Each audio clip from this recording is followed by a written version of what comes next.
Hey there, Mopar fans, I'm back. I don't know what day it is. I've been at this for several days. The rust mitigation, of course, is very time consuming and labor intensive, but I've been at it for a while now and I've made some really good progress. I'm really close to painting the engine bay. And I'll flip the camera around and show you kind of what I've got done. Something I wanted to point out is I'm sandblasting, and I'm just using regular, playground sand. And a lot of people do not recommend that because when you sandblast with sand, you create a silica dust, really bad for you. There's a thing called silicosis of the lungs, and so I use a full face mask, a really good mask, if you're going to sandblast with sand as your media. You definitely want to wear a mask, a really good mask. The other thing to keep in mind is even if you're using something like walnut shells or glass beads, the stuff you're knocking off with that is also in the air and not good for your lungs. So, wear a mask anytime you're blasting, regardless of what kind of media you use. I like the sand because it's cheap. It's like, $8 for a 50-pound bag, whereas glass beads is like 75 pounds or 75 bucks for 50 pounds. So it's pretty expensive. Sand is cheap, and if you wear a good mask and do a good job of covering up, not exposing yourself to the hazards. But again, don't ever do any blasting without a mask.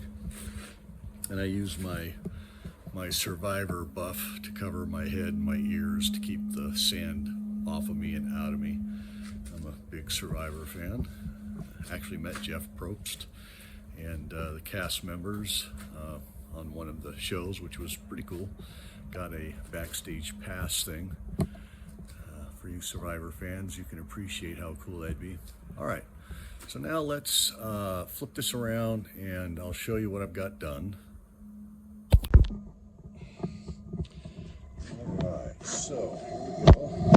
As you can see, I have done a lot of work here, cleaned it up really well, and so I'm pretty much ready to go with the paint on this engine bay.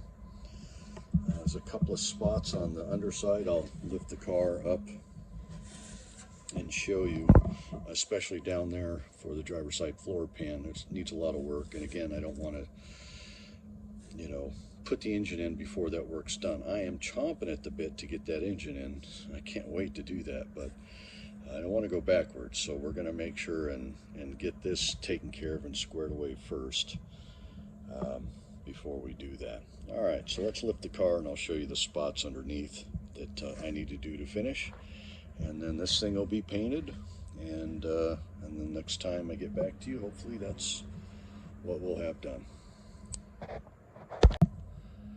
All right, so here we are under the car, got the car lifted, and so now you're looking at the bottom of the car here. This is the driver's side floorboard that I've started to work on, and plan on taking care of this before I put the engine in.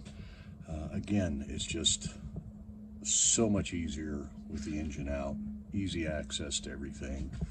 And I don't want to have to go backwards, right? I'd rather get this, tight space work done with the most amount of space I can get and have, and then get that taken care of. So I'll be, mitigating the rest of the rust on this, and then patching with some sheet metal the holes, and then on the inside I'll do some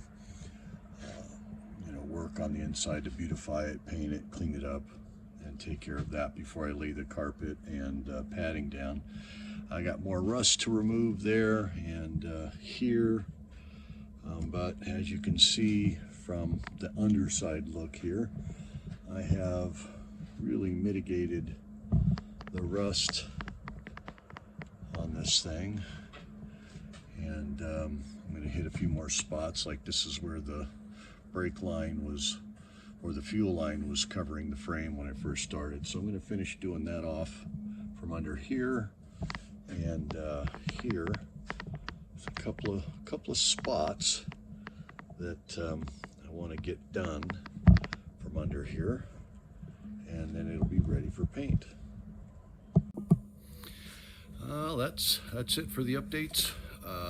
Thanks for tuning in, and I'll keep marching forward, and I'll update you when I get that engine bay painted. All right, bye.